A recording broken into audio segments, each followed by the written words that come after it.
Some songs come out of nowhere, some take months or even years before they're ready, and some sort of sneak in. Strange little ideas that somehow turn into something massive. And that's what happened with A Horse with No Name, a simple song about the desert, which became one of the most iconic folk rock tracks of the 70s. I've been through the desert on a horse with no name. But it's had its fair share of drama. People have argued about its meaning. They've made accusations of drug references. It was even banned from some radio stations. And there's even confusion over who really wrote it. Today we're looking at the strange, misunderstood story of A Horse with No Name by America, and also what happened to the band afterwards. Before this song, America was just three kids in England playing guitars. The band, obviously, not the country. They were Jerry Beckley, Dewey Bunnell, and Dan Peake. Three American kids all living in London because their dads were stationed there as part of the US Air Force. They met at school and bonded over music. They were all into the really big American folk rock acts like the Byrds, Simon and Garfunkel, Crosby, Stills and Nash. They rehearsed constantly, working on harmonies and acoustics, arrangements, and started writing original songs really early on.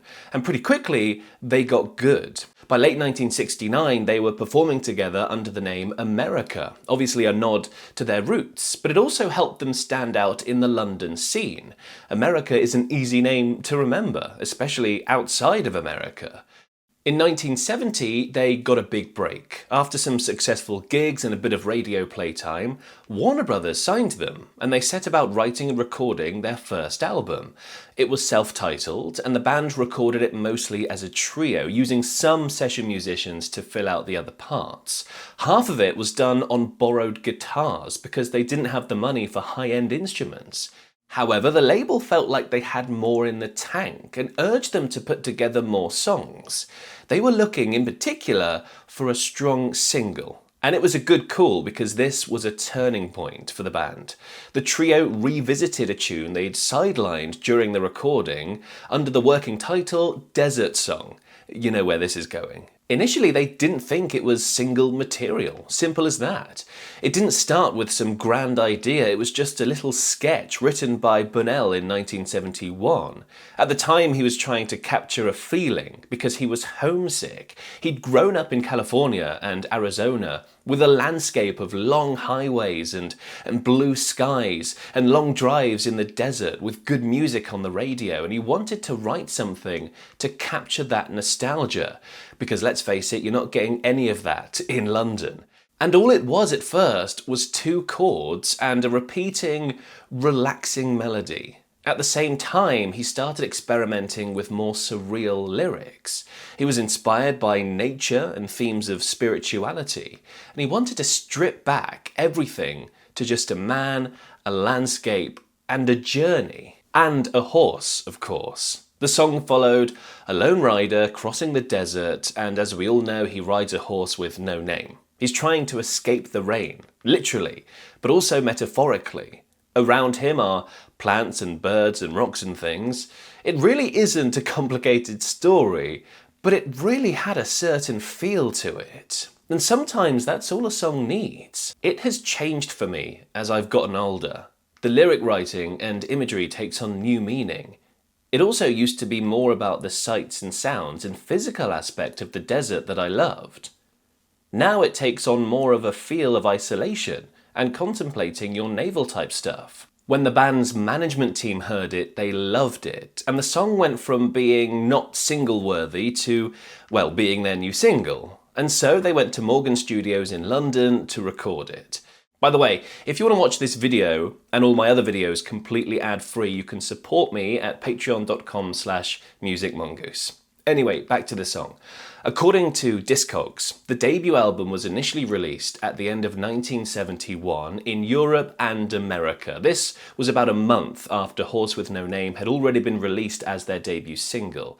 However, the album didn't include Horse with No Name.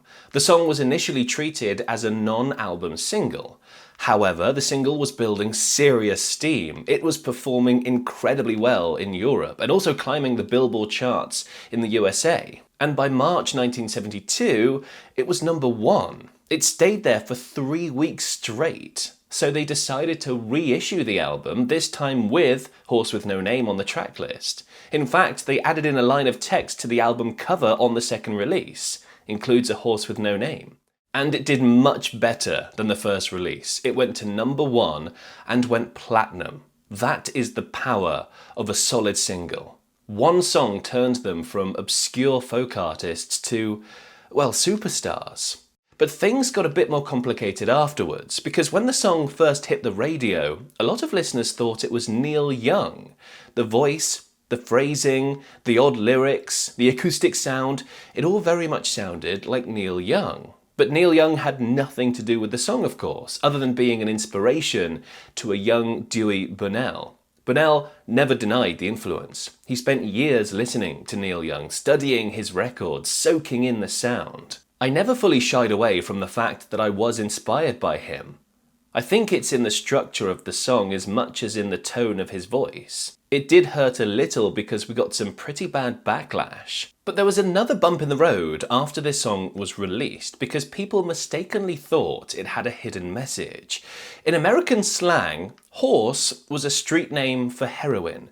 And suddenly this desert trip didn't sound so innocent. It sounded like a drug metaphor. And in fairness, this was the 70s. There was plenty of songs about drugs around, but this wasn't one of them. It was pure coincidence. Nevertheless, radio stations started pulling it from rotation, and the band were understandably baffled. And when people weren't busy misinterpreting the lyrics, they were mocking them instead.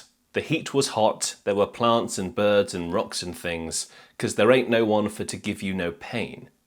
Even at the time, critics had a go at these lyrics, but that was part of the point. Remember, he wasn't trying to reinvent the wheel, he had a vision in mind, a feeling in mind for this song.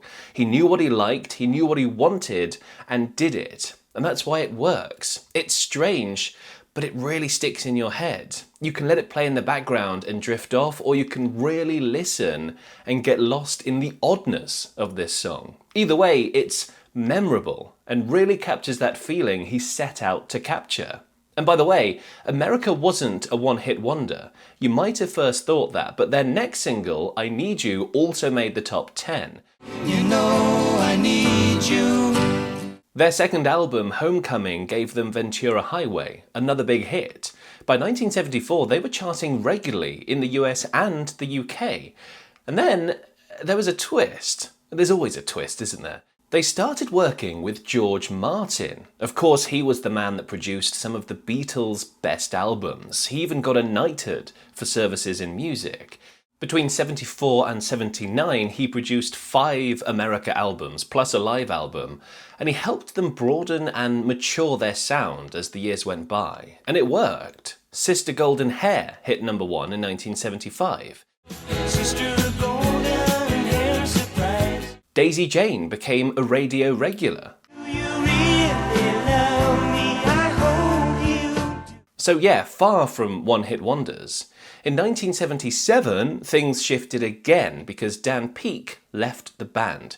He'd had a religious awakening and wanted to make Christian music, so off he went to do that. Bunnell and Beckley carried on as a duo. The big hits slowed, but they weren't quite finished. In 1982, You Can Do Magic brought them back into the charts and also onto MTV. It reached #8 in the US. You can do magic. And after that, the band settled into a steady rhythm of touring and releasing albums and kept a loyal following. Sadly, Dan Peake passed away in 2011. And another band people mistakenly think was a one-hit wonder was Europe with The Final Countdown. Remember that song? That's got a great story behind it too. Click over there for that one next.